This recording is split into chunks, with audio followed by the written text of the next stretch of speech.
your host, Bill Reel.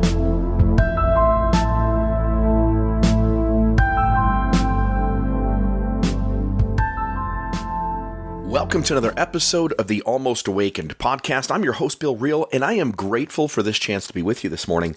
Today, I want to talk about disagreement, and I want to solve problems in relationships where you're having fights or arguments, confrontation, disagreements, and I want to try to give you two solutions that I think solve two different kinds of conflict that show up consistently in every relationship, specifically a marriage or somebody you live with as a primary partner.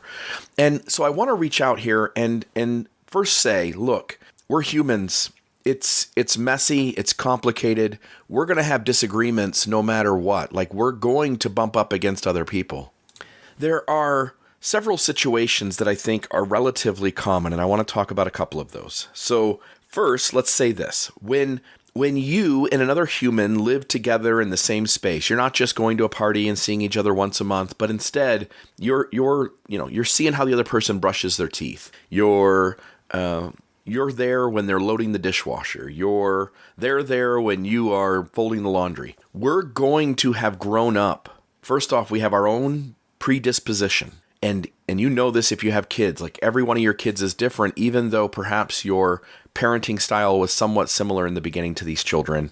Each kid kind of comes with their own predisposition of characteristics and traits, skills and gifts and flaws and all those kinds of things that make each of us messy and complicated. This experience that we have, this way in which we encountered life, the way my mom treated me, the way my dad treated me, the way school was and the experiences that were there, the things that were embarrassing, the things that I got joy from, the intelligence that I was born with, the things that I don't do well, all of this comes together to make this unique human being who doesn't see the world the same as any other human being. Like, it's easy on the front half of life to look across at each other and assume like we're all kind of normal humans and we're all experiencing the world relatively the same way, and such just isn't really true. So the first thing you need to understand is that anytime you are in space with another human being, you're both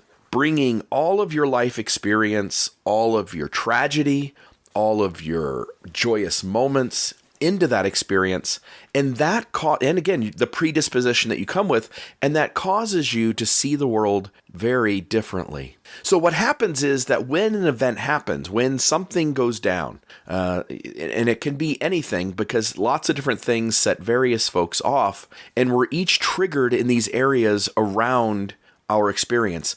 And Eckhart Tolle calls these pain bodies, and I've heard Jack Kornfield call these body pains. But essentially, like, when something happens in your world and it's not comfortable for you to experience the world that way, then there is this disruption inside you. And when this disruption occurs, on the first half of life, you simply recognize the outside world is doing something wrong, and it's my job to tell the outside world what to do, or I'm going to be miserable inside. And so often we're lashing out at people. I know that with me, it was my kids. When my kids were too noisy, I grew up in a home. My mom had two children, me and my brother. We were 4 years apart. That meant that our home was quiet. My mom always kept our house clean. Everything was organized. We had very orderly house. And it didn't feel orderly, but now looking back, like it was. And so when there's noise, when there's chaos, I get disrupted. Now, my wife, she is one of 8 children.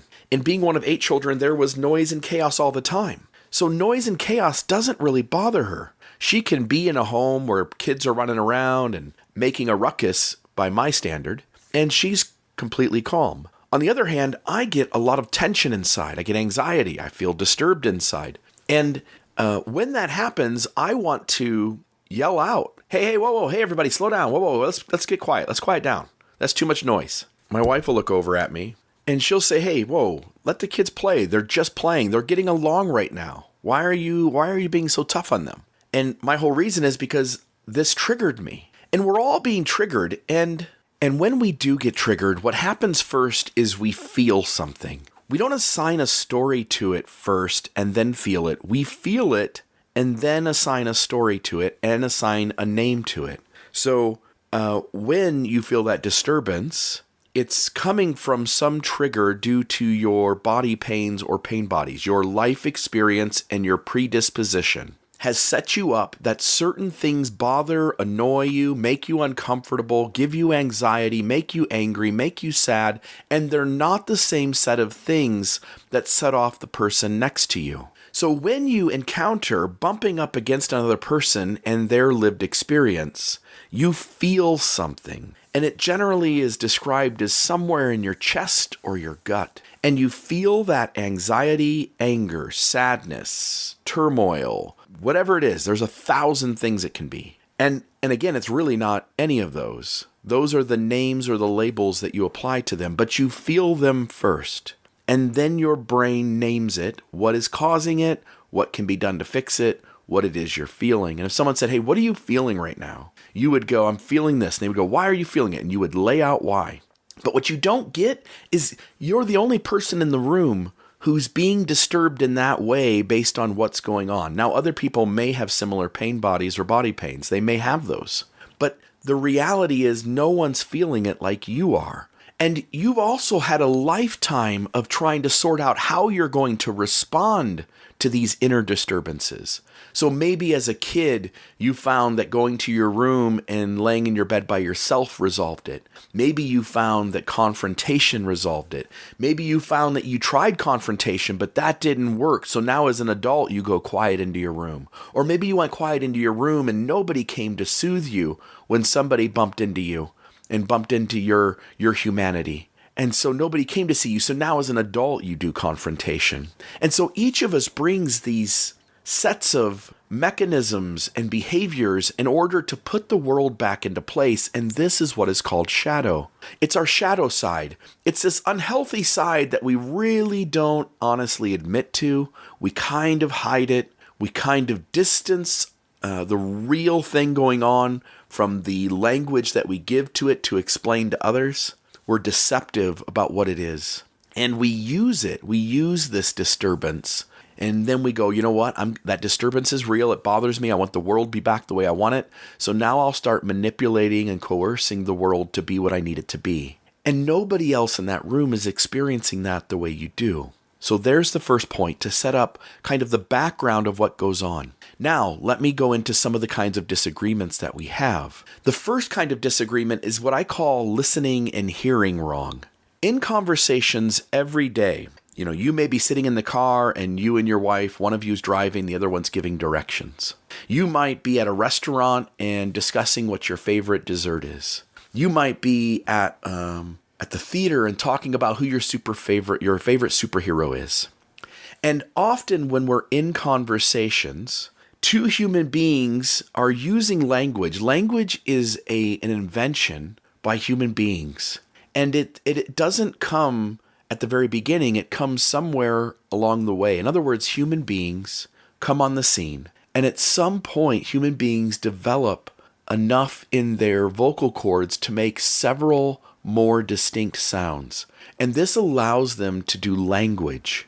And as humans do language, they now have the ability to assign stories and labels and words and myths to their lives and the lives of their group and society.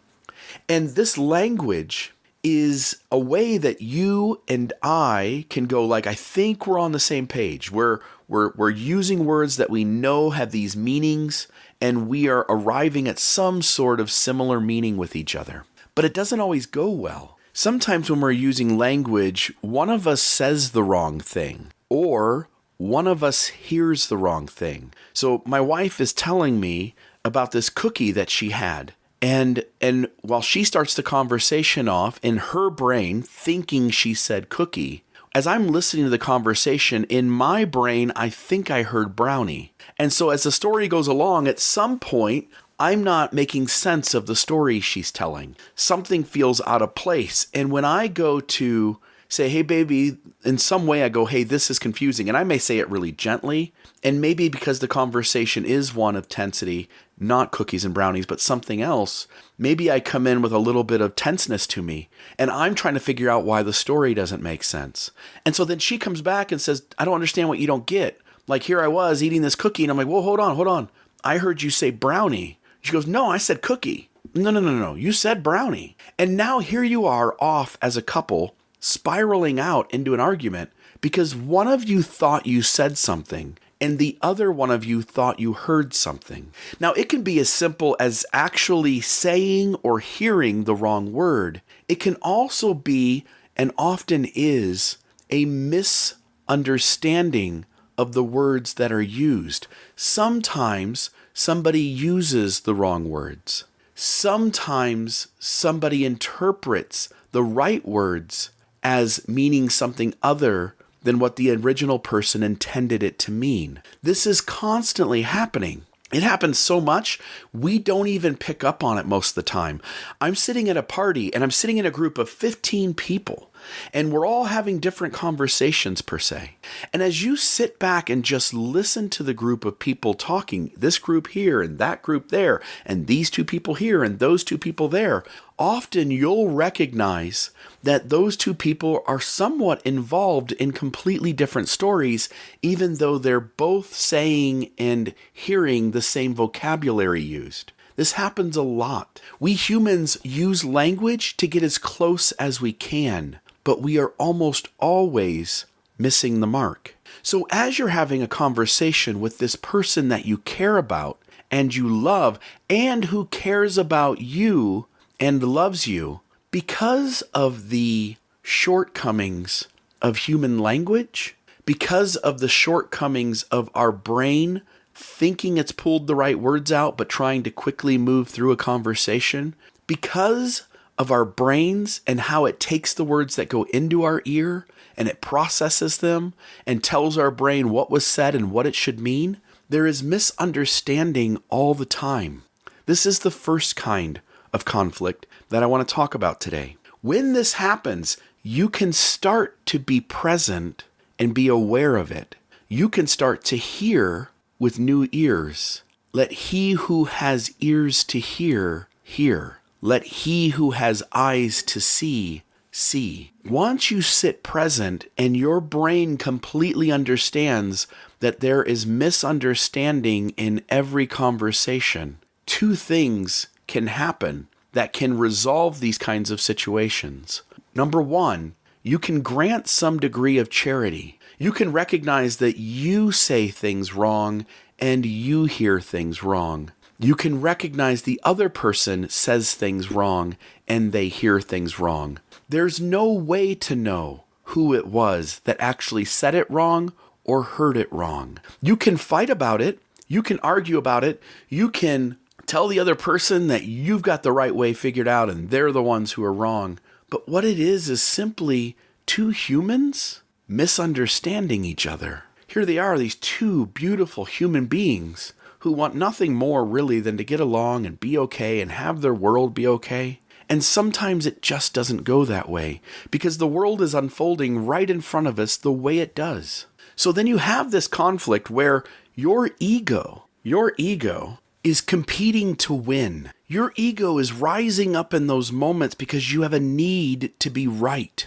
You have a need to win this disagreement. In reality, if you just saw what was happening, you could sit still in that discomfort. So here you are, you're with your partner, this conversation ensues.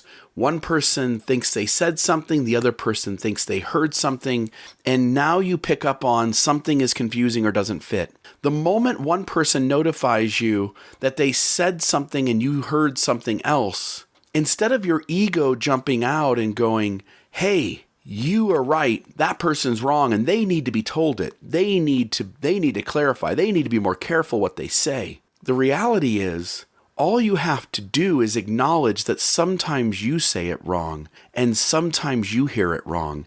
And it's also true that sometimes they hear it wrong, and sometimes they say it wrong. And it doesn't even matter if it happens 80% of the time to the other person and only 20% of the time to you. The truth is you cannot know whether on this occasion if it was you or them. So what can you do? You can take the tie. When somebody says, no, what I said was this, or hey, what I meant was this, or hey, you misunderstood me. What I was trying to tell you was da-da-da-da, and whatever it is they say, accept their ground. Unless this person has an habitual trait of lying to your face to manipulate you all the time, simply trust what they're telling you is their inside story. You don't need to trump their story. You don't need to know. You don't need to go, hey, I know what you were thinking. Hey, I know what you were saying. Hey, I know what you did. I know what was going on inside your head. I know why you chose the words you did. We're constantly, as human beings, having our ego rise up, and it's costing us. Do you see that? Do you feel that? Do you notice that in your disagreements? And it's not just people are using the wrong word or they're hearing the wrong word. It's also that sometimes people come to an experience with a different understanding. I was out to dinner recently with two really good friends, and the wife, the night before, had made potatoes. And she had made her kind of potatoes. She diced them the way she wanted. She added the seasoning she wanted to add.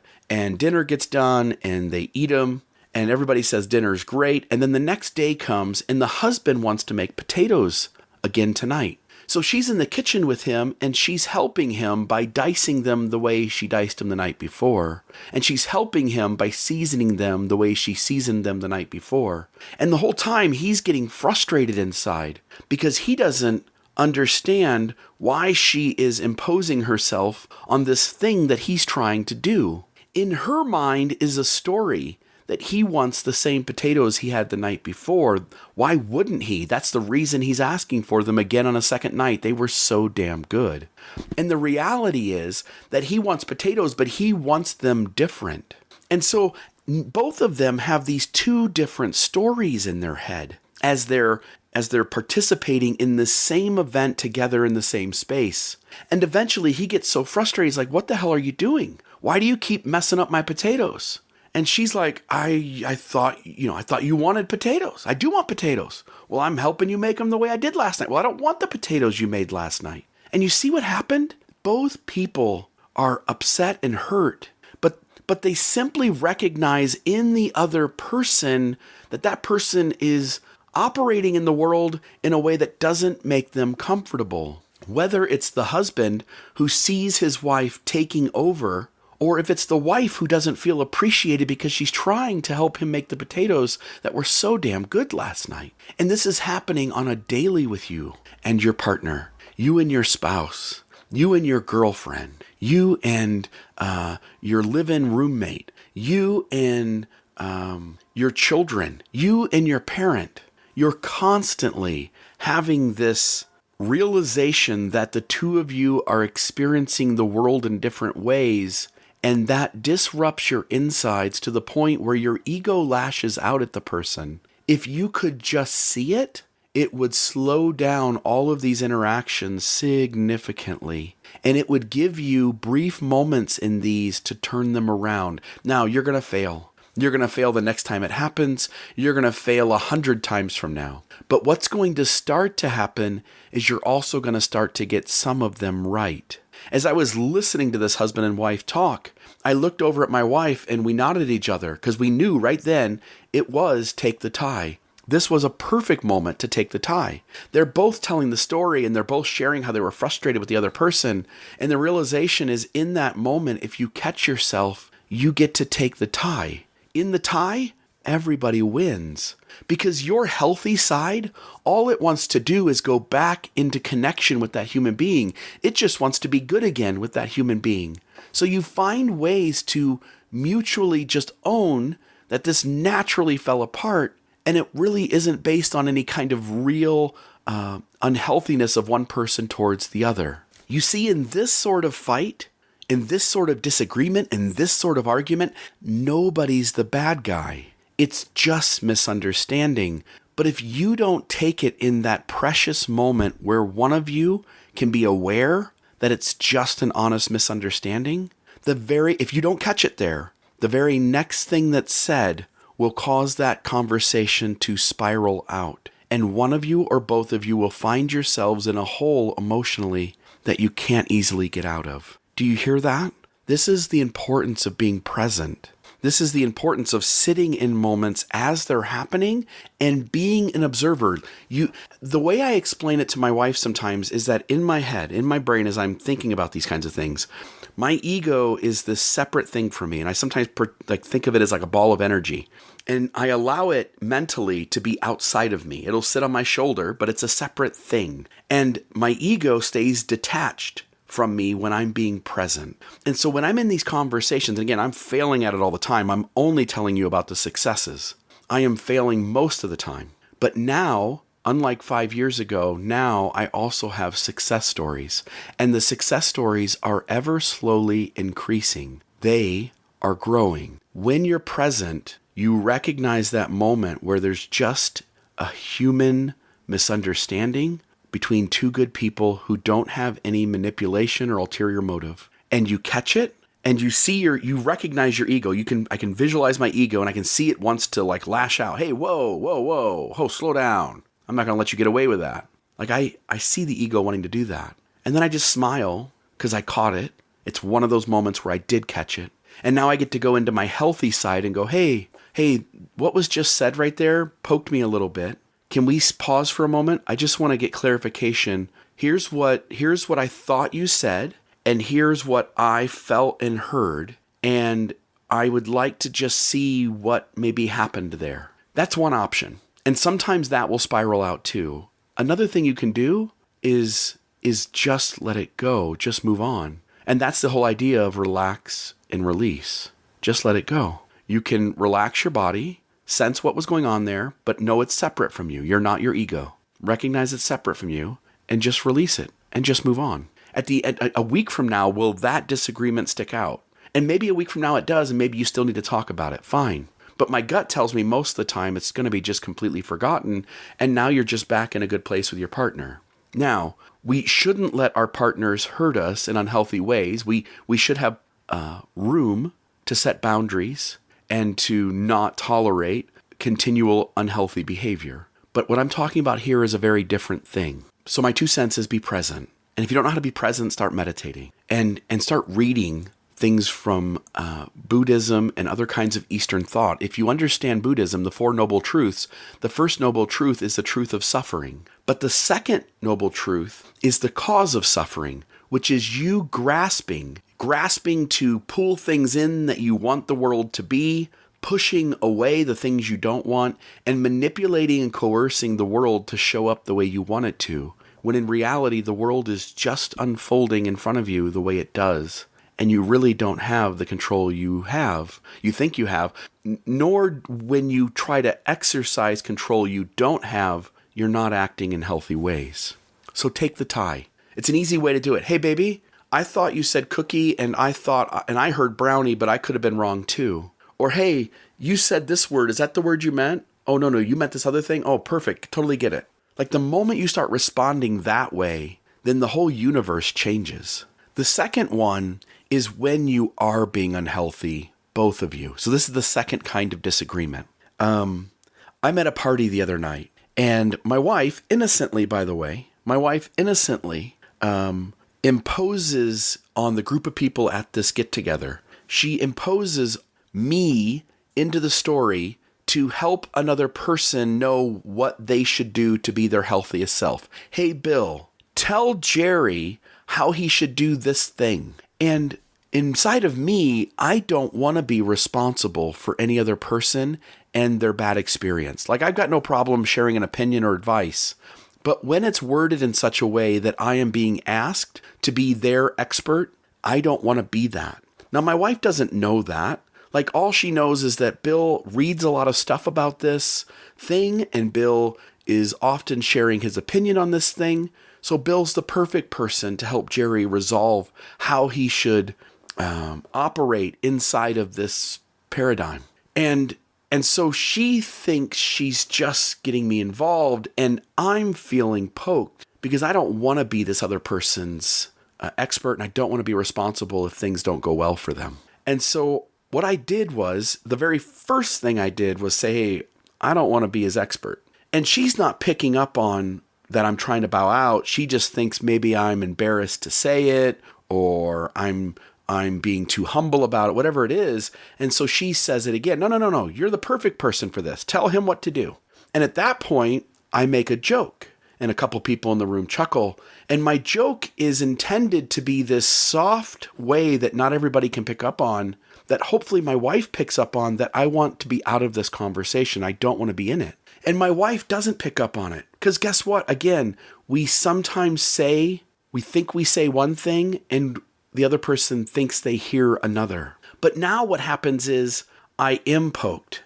And now I have no choice because she's still not getting the thing I'm trying to put down. And so at this point, now she's still trying to involve me and I feel really uncomfortable. So now I lash out. And I lash out by saying pretty bluntly, like, hey, I don't want to do this. Leave me out of this conversation. I don't want to be responsible for whether he has a bad experience or not. And at that point, I lashed out and she felt embarrassment.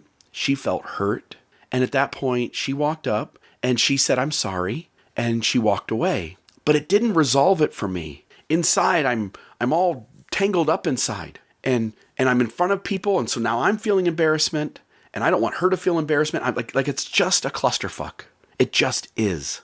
And these things happen. And we don't know what to do with them. And I'm unhealthy. Like my wife has, her unhealthiness is she'll go quiet. She'll go off to another room. She'll go sit on a piece of furniture that nobody's on. And she'll just be to herself kind of beating herself up.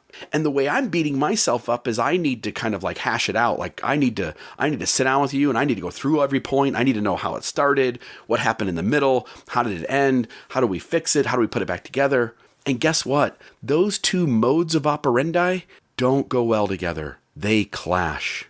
And thank God we do that. Thank God we don't both lash out, because then we would make a scene in front of everybody. Like this is what human beings do. One of us gets poked, and so we somehow, some way poke at the other, and now they're poked, so now their ego kicks in, and their shadow kicks in, and their shadow mechanisms kick in, and now they're trying to protect themselves, now they're trying to deflect, now they're trying to obfuscate, now they're trying to dismiss, and guess what? You're doing the same damn thing, and now it spirals out. How do we solve that? Do you see that in your own relationship? Do you feel that happening? Do you sense that's what goes on? And do you see, in the beginning, it still was just an honest misunderstanding. And the only argument you could make is that that person has been with you for 26 years, and that person should know you well enough. They should not do this same old shit time after time. Well, guess what? They're a completely different human. They don't know how you see the world.